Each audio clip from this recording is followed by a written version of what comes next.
বিসমিল্লাহির রহমানির রহিম। আসসালামু আলাইকুম রহমতুল্লাহি বারাকাতুহু। বারবারের মতো 786 বশীকরণ জাদু ও কোরআনী আমলের পক্ষ থেকে আমার সমস্ত মুসলমান ভাইদের জন্য রইল সালাম। আসসালামু আলাইকুম রহমতুল্লাহি বারাকাতুহু।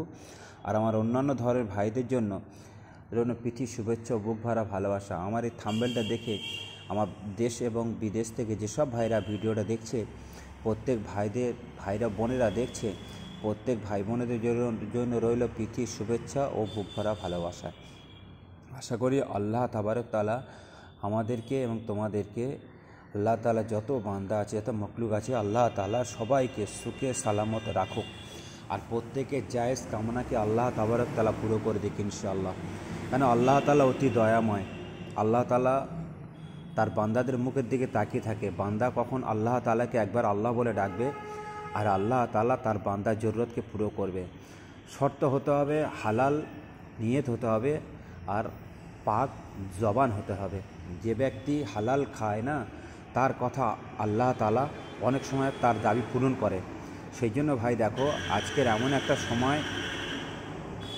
একটা সময় অনেক বড় বড় তাবিজের কেতাব আছে, অনেক বড় বড় তাবিজের কেতাব আছে। কেতাবুল ফেরাউনা, কেতাবুল আল জাহিরি, শয়তানের বাইবেল, ল্যাংটা লজ্জাতুন্নেসা, সুলেমানের তাবিজাত কেতাব বা আরও অন্যান্য কুফরি কেতাব আছে। মানুষরা সেই তাবিজগুলো করে, কেতাব থেকে করে, কিন্তু মানুষের কাজ হয় না কেন? অর্থাৎ তার জবানটা নাপাক হয়ে গেছে, তার শরীর বদন নাপাক বলতে কি, সে এত নাজায়েজ জিনিস খাচ্ছে, হারামকে হারাম ভাবে না, নাজায়েজকে নাজায়েজ ভাবে না, সে পরের জিনিসকে নিজের বলে মনে করে নেয়। এই জন্য সে যত বড় কাজ করবে না কেন, তার কাজে রেজাল্ট আসে না। সর্বপ্রথম নিজেকে পাক পবিত্র করতে হবে, সত্য কথা বলতে হবে, নিজের জিনিস ইস্তেমাল করতে হবে, অন্যের জিনিস চাওয়া বন্ধ করে দিতে হবে। যখন আপনি হালালকে হালাল মনে করবেন, তখন আপনি যে কাজ করবেন আল্লাহ তাবারক তাআলা আপনার কাজের লাশটা রেখে দেবে। সেই জন্য দেখো ভাই, আজকের আপনাদের সামনে একখানা কেতাবুল ফেরাউনা থেকে জবরদস্ত মহব্বতের তাবিজ নিয়ে হাজির হয়েছি ইনশাআল্লাহ। এই তাবিজটা যদি আপনি ঠিকভাবে লিখতে পারেন, তো ইনশাআল্লাহ আপনি রেজাল্ট পাবেন। তাবিজ ভুলভাল করবেন, গলতি করবেন আর রেজাল্ট পাবেন না, বলবেন ভাই কি তাবিজ দিয়েছেন। কিন্তু আমার চ্যানেলে যে তাবিজগুলো আছে, আমার চ্যানেলে যতগুলো ভিডিও আছে, আপনি যদি সবগুলো একটা একটা করে দেখেন শান্তিভাবে, ঠান্ডা মাথায়, তখন কিন্তু আপনি অনেকগুলো এক্সপিরিয়েন্স, অনেকগুলো আইডিয়ার আপনার কিন্তু খুলে যাবে। সেই জন্য কথা অনেক হয়ে গেছে ইনশাআল্লাহ, প্রথম তাবিজটা দেখিয়ে দিই। তাবিজটা দেখে নেন ইনশাআল্লাহ।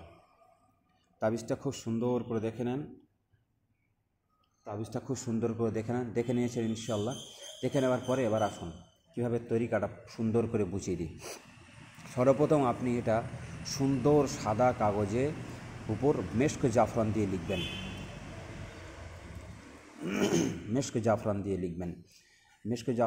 লিখবেন।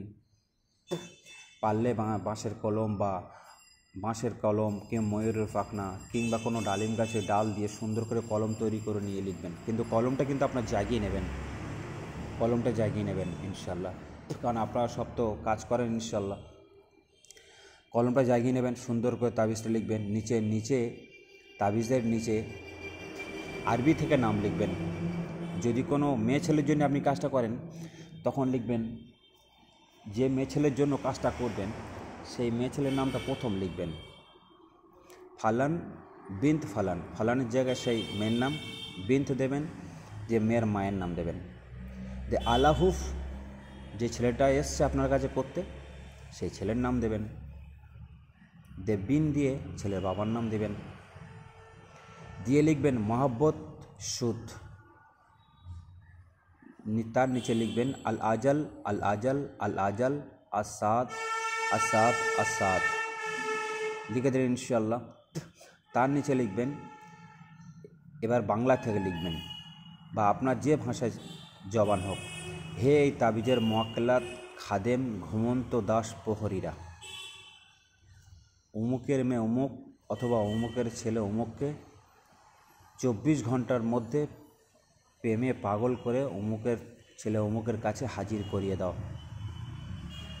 দোহাই হজরত সুলেমান বিন দাউদ আলাইহিস সালামের। আপনি সুন্দর করে লিখে দিলেন। হয়ে গেছে। এবার তাবিজটা কিন্তু আপনি সুন্দর পাক পবিত্র অবস্থায়, সর্বশরীর পাক পবিত্র অবস্থায় লিখলেন, পশ্চিম দিক মুখ করে।